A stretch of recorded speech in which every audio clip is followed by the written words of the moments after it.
ami, viens, oh, viens. Y'a miracle chez moi, ma chérie, viens, oh, viens. Y'a miracle ici.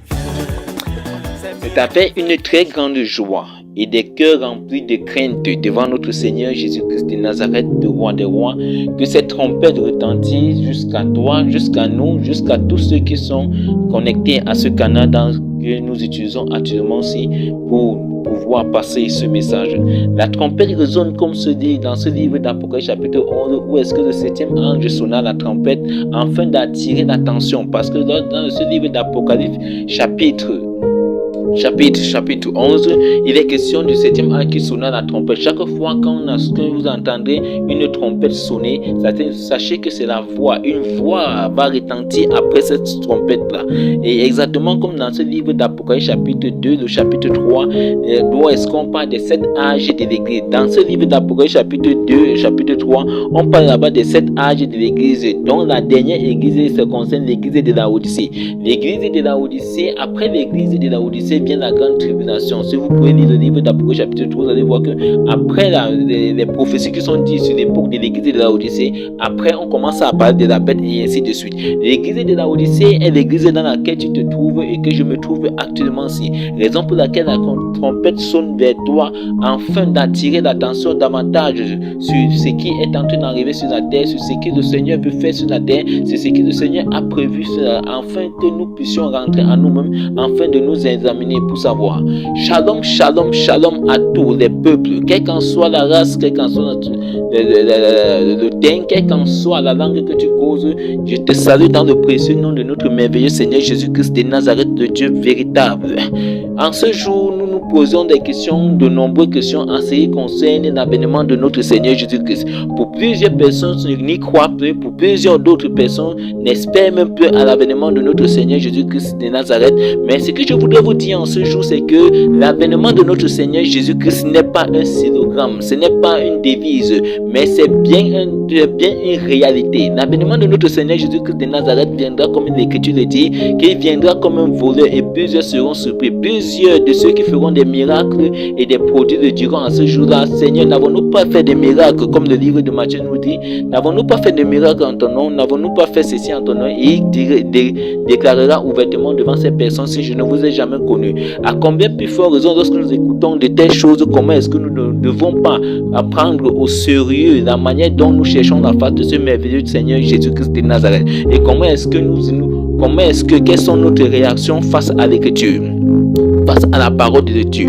Plusieurs personnes s'interrogent aujourd'hui en ce qui concerne c'est quoi l'affaire du christianisme, c'est quoi l'affaire de religion, c'est quoi l'affaire du Seigneur Jésus-Christ, parce que Satan a confondu toutes choses sur le globe terrestre. Satan a divisé pour mieux régner. Des personnes se trouvent aujourd'hui qui sont ils ne savent ni où mettre la tête ni où mettre le pied parce qu'ils sont confus. Plusieurs personnes tiennent la Bible et s'auto-proclament être serviteurs du Seigneur, mais ont des doctrines différentes, ont un langage différent, ont des dénominations différentes, ont une manière de construire leur dénomination différente. Cette plateforme a été créée afin que nous puissions partager à la lumière de l'Écriture sans durer, sans compromis, sans quoi que ce soit, sans pensée humaine, comme dans ce livre de Corinthe, où est-ce que l'apôtre Paul dit: ma parole et ma prédication ne reposaient pas sur les discours persuasifs qui enseignent la sagesse humaine. Ça, c'est l'apôtre Paul qui le disait dans ce livre d'Apocalypse, où est-ce qu'il dit: ma parole et ma prédication ne reposent pas sur les discours persuasifs de la sagesse humaine, mais sur une démonstration de puissance et d'esprit et de puissance, afin que votre foi soit fondée non sur la sagesse des hommes, mais sur la puissance de Dieu. Ainsi, ce passage voudrait illustrer qu'il y a possibilité que la sagesse, que la prédication que tu as écoutée soit fondée sur la sagesse humaine et non sur la puissance de Dieu. Soit fondée sur la sagesse humaine et non sur la puissance de Dieu. Raison pour laquelle cette plateforme a été illustrée, a été mise sur pied afin que nous puissions entrer au travers de l'Écriture, afin que cette trompette sonne jusqu'à toi, afin que l'église de Dieu, où est-ce que le Seigneur lui a dit: dans le livre d'Apocalypse chapitre 19 de versets 7 et 8 où est-ce que on dit son époux s'est préparé et lui était donné de se revêtir d'un fin lin éclatant pur, et ce fin lin c'est le livre de justice des saints. Ainsi, dans ce livre de 1 Corinthiens, plusieurs personnes s'interrogent maintenant en ce qui concerne c'est quoi l'église. Plusieurs personnes sont confuses. Est-ce un bâtiment? Est-ce que quoi que ce soit? La trompette résonne vers vous afin d'attirer l'attention de vous. Plusieurs prophéties de l'écriture disent que faites très attention. Plusieurs faux prophètes, plusieurs faux ici, plusieurs faux serviteurs viendront. Mais plusieurs personnes lisent dans l'écriture, ils lisent dans leur Bible, ils ont souligné, mais ils ne veillent pas à ce que pour savoir est-ce que ce qu'ils font, est-ce que la manière qu'ils sont en train de se comporter est dans l'écriture. Est-ce que la manière qu'ils sont en train d'observer les choses selon la religion est conformément à l'écriture. Plusieurs personnes ne s'interrogent pas sur la manière dont ils sont en train de servir, mais ils sont en train de servir en fonction de ce que leur pasteur, entre guillemets, est en train de leur dire. Comment est-ce que dans le sens où est-ce que leur pasteur est en train de leur dire. Raison pour laquelle je voudrais attirer l'attention de plusieurs de nous actuellement que nous sommes conscients dans une ère très complexe. L'ère où est-ce que Satan a multiplié la distraction, Satan a multiplié la loisivité, Satan a multiplié afin de nous maintenir dans les chaînes, afin de nous maintenir dans un système religieux qui ne nous amènera nullement dans la vie éternelle.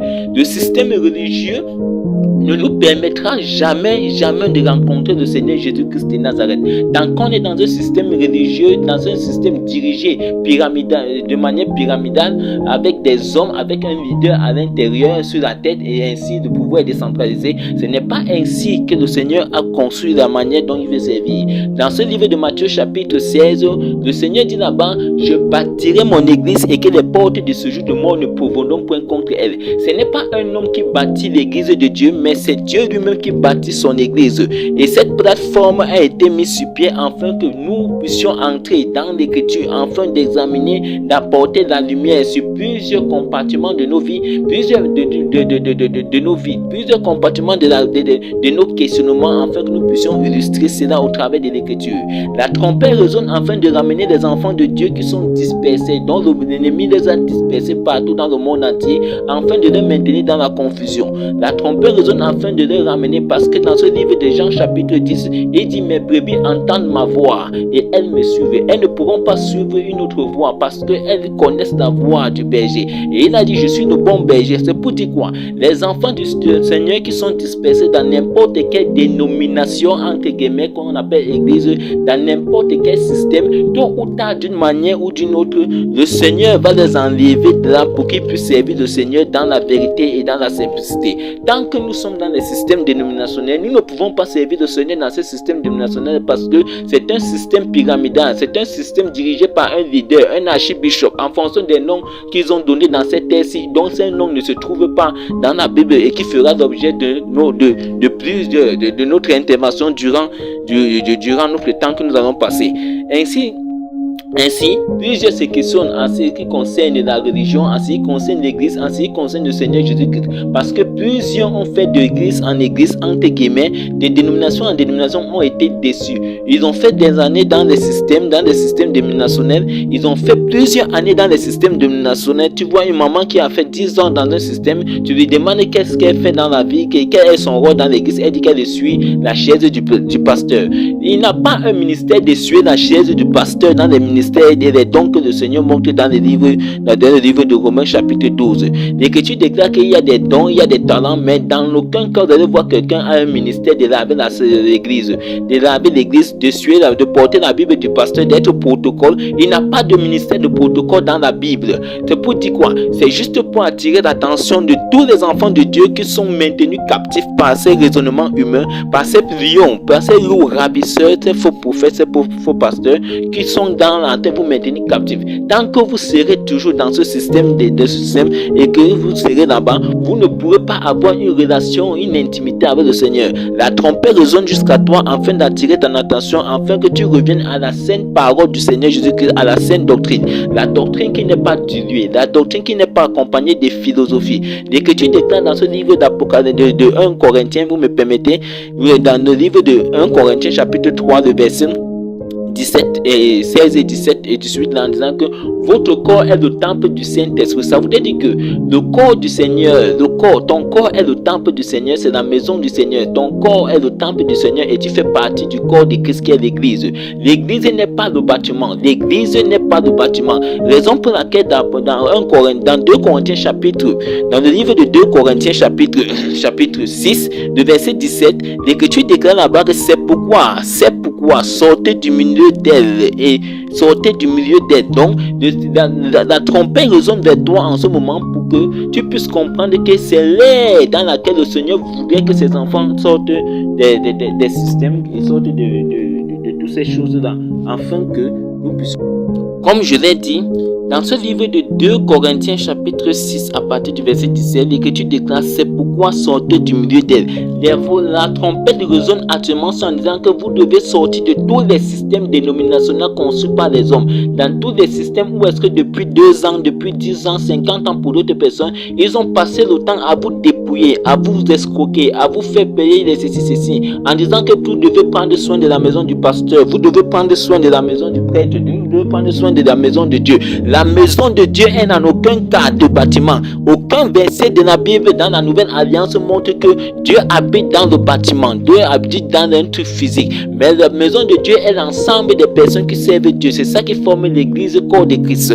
Vous prenez la peine de construire, d'embellir les bâtiments, les papins, d'embellir, de mettre les carreaux, les marbres en fonction des dénominations. Mais votre propre corps qui est le temple du Saint-Esprit, vous ne prenez pas la peine de purifier, de vous nettoyer, de chercher la face de Dieu par rapport à cela. Et ça fait une très grande honte pour cette génération-ci. Parce que cette génération-ci qui est l'église d'Odyssée a résumé tout sur la gloire de Dieu en disant que c'est lorsque tu as les biens matériels, les biens physiques que tu es béni. C'est lorsque tu as les biens ceci. Raison pour laquelle plusieurs faux prophètes et plusieurs faux pasteurs se sont levés pour commencer à prophétiser. Venez dans mon église, vous aurez de l'argent, le mariage, le travail. Voilà l'évangile d'aujourd'hui. On ne parle plus de l'évangile de la croix, on ne parle plus de l'évangile de la souffrance, on ne parle plus de Dieu. Chacun sait Dieu parce qu'il a besoin de quelque chose, il a besoin d'obtenir quelque chose. Le Seigneur crie maintenant en disant que sortez de ces systèmes-ci. Plusieurs se poseront la question que je vais sortir de ce système pour aller où? L'Écriture continue dans ce livre de 2 Corinthiens chapitre 6 en disant que sortez du milieu d'elle.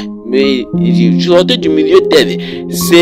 Séparez-vous, dit le Seigneur. Le Seigneur dit que vous sortez. Non seulement vous sortez, vous vous séparez des choses impures. Plusieurs personnes étaient dans des dénominations où est-ce qu'on vend l'eau, on vend le sel, on vend l'huile d'onction, on vend ceci, on vend ceci. Pour rencontrer le pasteur, il faut une invitation. Pour rencontrer le pasteur, il faut payer le billet. Il faut ceci là. Il faut une enveloppe. Il faut une enveloppe pour venir prier. Et d'ailleurs, même que vous devez constater que le pasteur ne vient pas rendre visite à n'importe qui. Il choisit les plus considérés de son assemblée. Ceux-là qui sont des bourgeois, parce qu'il sait que s'il vient te rendre visite, il ne pourra pas lui donner quelque chose. Il est le moment où est-ce que la trompette résonne jusqu'à toi pour que tu puisses être éveillé, que tu puisses comprendre que le milieu dans lequel tu te trouves là, c'est un milieu pollué. Dans ce milieu-là, tu ne peux pas aller à la rencontre du Seigneur. Dans ce milieu-là, tu ne peux pas avoir des expériences de manière surnaturelle avec le Seigneur Jésus-Christ de Nazareth. Et il a dit, l'heure est venue où les vrais adorateurs adoreront le Seigneur Dieu en esprit. Il a dit à la femme samaritaine que ce n'est ni sur la montagne à Jérusalem, mais l'heure vient où elle est déjà venue, où les vrais adorateurs adoreront le Seigneur en esprit et en vérité. C'est pour dire quoi? Ce n'est plus question de Dieu, ce n'est plus question de domination, ce n'est plus question de quoi que ce soit,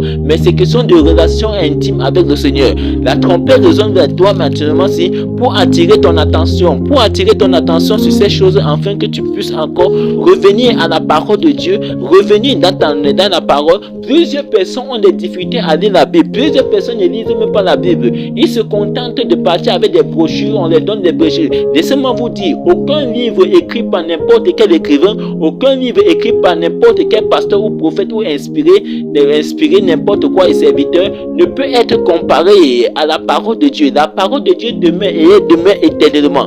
Raison pour laquelle j'aimerais attirer l'attention de plusieurs d'entre nous. Enfin, vous comprenez que les systèmes dénominationnels ont été construits non par Dieu, parce que quand Jésus est venu, Jésus est venu est venu et il a trouvé les systèmes dénominationnels. Et laisse-moi te dire qu'aucun système dénominationnel qu'il a trouvé n'a pu reconnaître qu'il était le Messie. Je parle des systèmes dénominationnels, ce sont des systèmes comme les pharisiens, les sadduciens, les scribes. Pourtant, la loi ne serait aucun cas des pharisiens, aucun cas des sadduciens. Dans la loi, si vous lisez de la loi de Matthieu, de Genèse à Malachie, vous n'allez voir aucun endroit où ne sont pas des pharisiens, aucun endroit où ne sont pas des scribes et toutes ces choses-là. Ce sont les dénominations qui sont arrivées et ont produit de telle sorte qu'ils se disaient, ils avaient des centres de formation des pasteurs, des docteurs de la loi, comme Nicodème, l'un des gars qui a été repêché par là, qui est sorti de là, qui était le docteur de la loi. Les centres de formation des fous, tout pasteur qui allait dans ce centre de formation,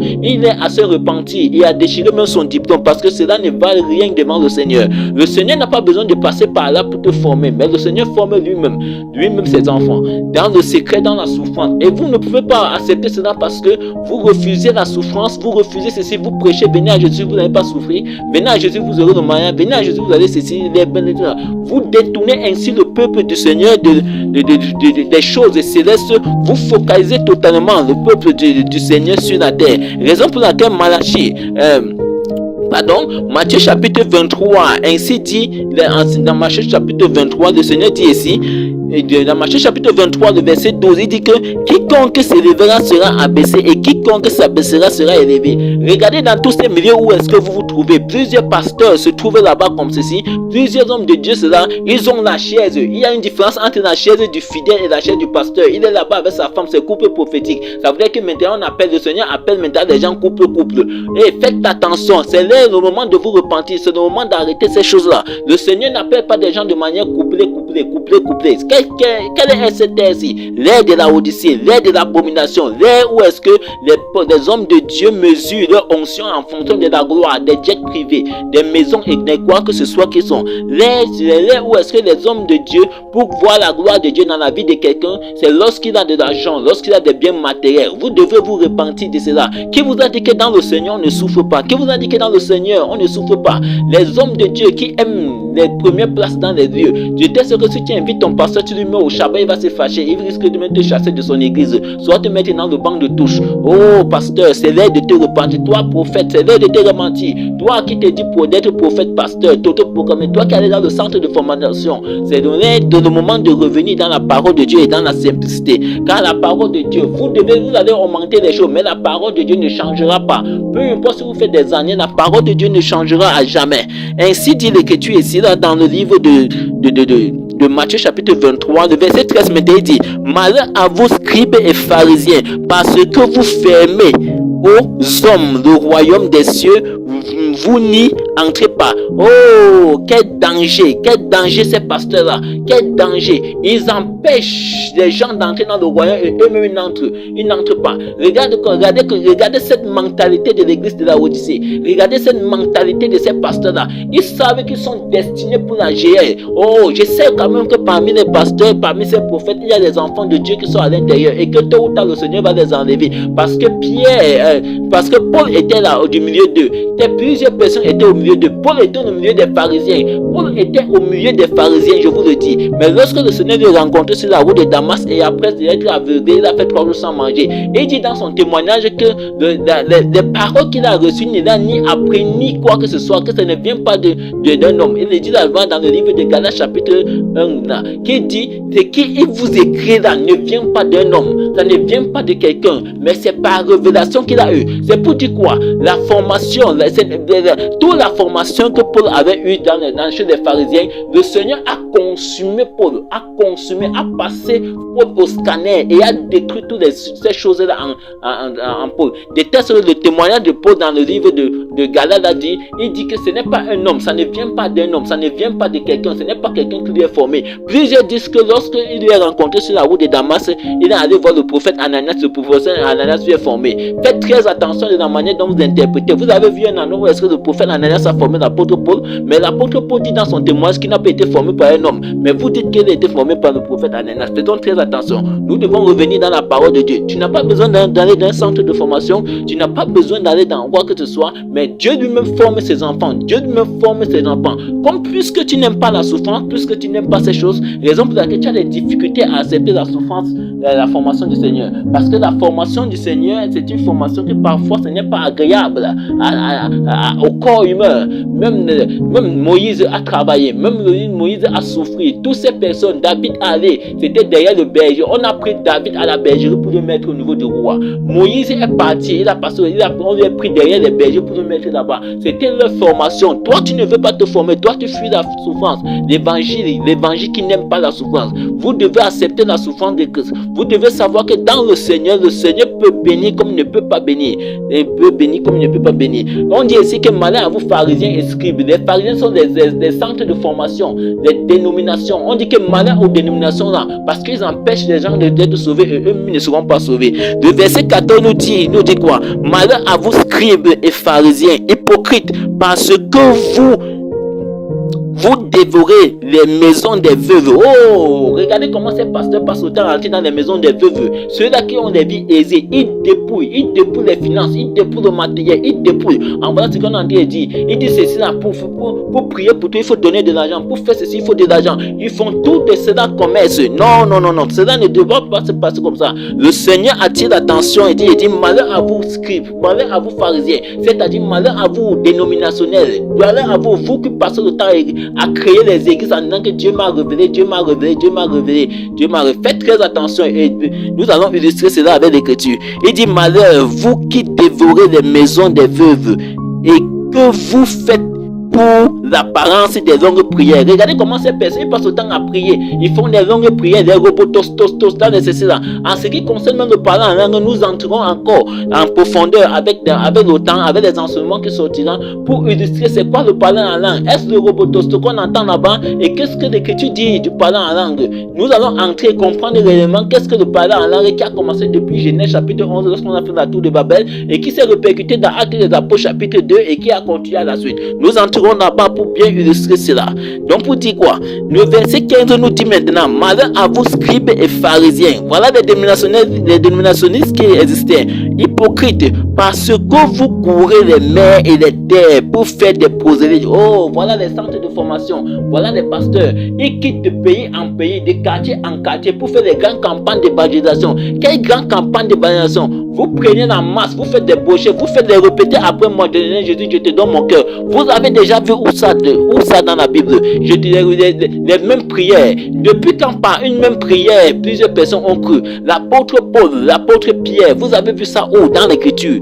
Où est-ce qu'il y a une prière universelle pour sauver les gens? Repentez-vous, chers pasteurs. Repentez-vous, chers hommes de Dieu. Repentez-vous et revenez à l'église, à la parole originale. Vous prenez toutes les assemblées, tous les fidèles en disant que leur Jérusalem c'est leur famille. Et ils passent autant à forcer les gens de croire. Et on fabrique des chrétiens. On fabrique des gens à dire que la personne a rétrogradé. Il n'a pas rétrogradé. Il n'était même pas au milieu de vous. Vous voulez fabriquer des fidèles. Vous voulez fabriquer parce que vous voulez l'argent de la dîme. Nous allons aussi revenir sur l'enseignement sur la dîme. C'est quoi la dîme? Est-ce que la dîme est encore d'actualité? La dîme, est-ce que toutes ces choses-là, nous allons entrer en la longue avec cela. C'est pour dire quoi? C'est une trompette qui sonne dans cette terre pour éveiller la pensée, pour éveiller la conscience des enfants du Seigneur, pour ramener toute pensée captive. Que ces dénominationnistes ont passé le temps à vous maintenir à l'intérieur. Nous, le Seigneur, l'Esprit du Seigneur sur moi, pour ramener toutes ces pensées captives, parce que c'est l'ère du radicalisme et c'est l'ère du changement. L'ère a changé. Nous sommes dans l'ère de l'avènement de notre Seigneur Jésus-Christ de Nazareth. Et nous devons retourner dans la saine doctrine du Seigneur Jésus-Christ de Nazareth qui n'est pas polluée. Nous devons sortir des systèmes dénominationnistes. Nous devons sortir de ces milieux et le Seigneur va nous accueillir comme il le dit dans son Apocalypse chapitre 18 et comme il le dit aussi dans 2 Corinthiens chapitre 6 à partir du verset dont nous avons dit tout à l'heure. Donc faisons très attention à ces personnes-là. L'Écriture dit là dans ce livre de Matthieu chapitre 24 là, le verset 11 en disant quoi? Plusieurs faux prophètes s'élèveront et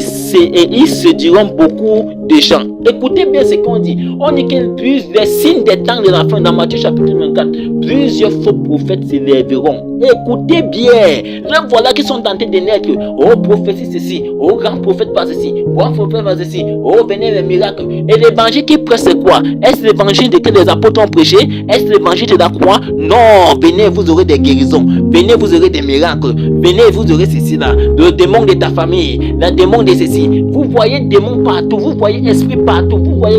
Et tout ce que vous faites là, c'est pour cupidité. Pour prier, compris, il faut de l'argent. Pour prier, faites ceci, il faut de l'argent. Oh, je rends grâce au Seigneur Jésus-Christ parce que c'est ça, dans ce même livre de Matthieu chapitre 24, où est-ce que, verset 24, à partir du verset 24, il dit car il s'élèvera, Matthieu 24, à partir du verset 24, il dit car il s'élèvera de faux Christ et de faux prophètes qui ils feront de grands prodiges. Donc ce n'est pas parce que ton pasteur fait des miracles que tu vas dire que cela vient du Seigneur. Parce que même le faux pasteur, le marabout fait des miracles, le man ici ou bien tan ici ou bien quoi ici, vous devez vous repentir, vous tous, je dis, vous devez vous repentir. Sinon, vous êtes destinés pour la géhenne. Vous devez vous repentir et croire la personne du Seigneur Jésus-Christ de Nazareth qui est venu sauver moi. Il est venu verser son sang innocent pour l'humanité. Il dit ici là, les faux prophètes, ils feront de grands prodiges et des miracles au point de séduire. Si c'était possible les élus,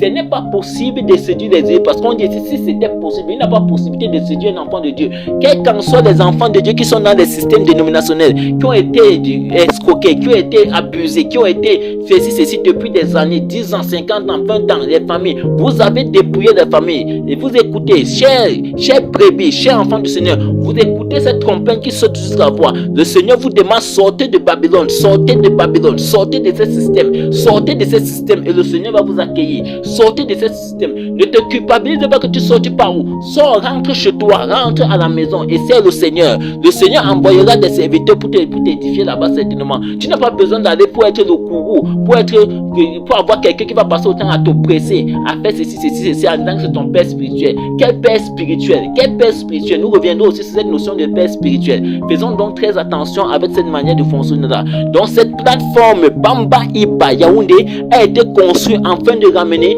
toute pensée captive dans le monde des ténèbres à la pensée au Seigneur Jésus-Christ de Nazareth. Quelle qu'en soit la puissance des ténèbres que vous allez longtemps maintenir dans n'importe quelle religion, dans n'importe quel système, l'heure est arrivée où est-ce que vous devez sortir de là. Le Seigneur va lever tous ses enfants afin de les amener à la sainteté, au statut parfait, à la statut parfait du Seigneur. Il a dit je suis parfait, vous devez être parfait. Je suis saint, vous devez être saint. Est-ce qu'on prêche la sainteté d'abord? Vous voyez des églises où est-ce que le groupe de chorale, c'est le groupe d'impudicité. Ils sortent entre eux, ils font ceci entre eux. Le pasteur couche, on attend que le pasteur a enceinté les filles dans l'assemblée. On attend que le diacre a fait ceci. Oh, quelle abomination pour cette église. Quelle abomination pour cette église. Et je rends grâce que c'est votre église. Heureusement que votre bouche vous témoigne, d'autres témoignent que non, ne viens pas dans mon église, sors de mon église. C'est votre église, ce n'est pas l'église du Seigneur. Parce que l'église du Seigneur, il a dit, je bâtirai mon église et que les portes de ce jour ne pourront pas contre elle. Donc vous êtes connectés sur cette voie, vous êtes connectés sur cette chaîne à YouTube, Bamba Iba Yaoundé. C'est cette plateforme qui vous permettra d'écouter des enseignements et de poser toutes vos questions. Je dis bien, toutes vos questions sont entendues. Peu importe les canaux de communication que nous allons donner, toutes vos questions sont entendues. Des serviteurs du Seigneur sont et envoyés et n'ayant pas fait des centres de formation afin de vous répondre dans la simplicité sans vous demander quoi que ce soit. Je dis bien sans vous demander quoi que ce soit, parce qu'ils ne travaillent pas par cupidité. Ils travaillent parce qu'ils ont eu un appel. Ils travaillent parce qu'ils ont eu une charge. Ils travaillent parce que le Seigneur les a appelés à ce service et ils le font avec fierté. Comme l'apôtre Paul a dit que je ne prêche pas de l'évangile parce que c'est là, il prêche l'évangile parce que c'est une nécessité, car cela lui a été imposé, parce qu'il a eu une rencontre personnelle avec le Seigneur. L'apôtre Paul a eu une rencontre personnelle avec le Seigneur et il le dit dans son témoignage. Dans cette plateforme Bamba Iba Yaoundé, cela serait pour notre éducation, parce que l'Écriture déclare que quel qu'en soit ce que nous faisons, nous devons faire pour l'édification. Si vous avez n'importe quelle question d'ordre biblique, sachez que toute question biblique a une réponse biblique. Quelles qu'en soient les questions que vous aurez, n'hésitez pas de poser votre question, soit dans les commentaires, soit dans n'importe quel canal, soit par email de la chaîne Bamba Iba. L'email de la chaîne Bamba Iba, c'est en minuscule, comme je vais le dire, Bamba Iba. Exactement comme vous voyez le logo, Bamba Iba, Yaoundé. Yaoundé est abrégé YDE@gmail.com. Bamba Iba, Yaoundé, @gmail.com. Ça c'est le compte mail. Les numéros de téléphone sur lesquels vous pouvez nous joindre sont les suivantes. Les numéros de téléphone, quel qu'en soit le lieu où vous trouvez, vous précédez de l'indicatif du Cameroun qui est le plus 237. Donc sur chaque numéro, vous précédez de l'indicatif du Cameroun qui est le plus 237. Nous allons maintenant le numéro 672. Le numéro 672 45 62 46. 672 45 62 46. Le numéro orange, nous avons le 696 71 74 82. Nous avons encore le 696 71 74 82. Nous avons le 668 39 28 70. 668 39 28 70. Quelles qu'en soient vos questions, vous pouvez poser toutes vos questions au travers de ces différents canaux. Quelles qu'en soient vos questions, vous posez votre question et sachez que vous aurez des réponses lorsque le Seigneur permettra. Quelles qu'en soient vos questions d'ordre biblique ou d'ordre n'importe quoi, si vous avez été captif, vous avez votre témoignage, bien vouloir laisser vos messages et sachez que nous serons prompts à vous répondre. Car nous sommes là pour vous servir et nous sommes des serviteurs. Nous sommes des serviteurs comme l'apôtre Paul est serviteur. Il a dit que lorsque le Seigneur, le Saint-Esprit va nous utiliser dans n'importe quel cas, il dit, dites après que vous êtes des serviteurs inutiles. Si quelqu'un veut être élevé parmi vous, qu'il soit votre esclave, ainsi dit l'Écriture, nous devons retourner à la saine doctrine du Seigneur Jésus-Christ de Nazareth.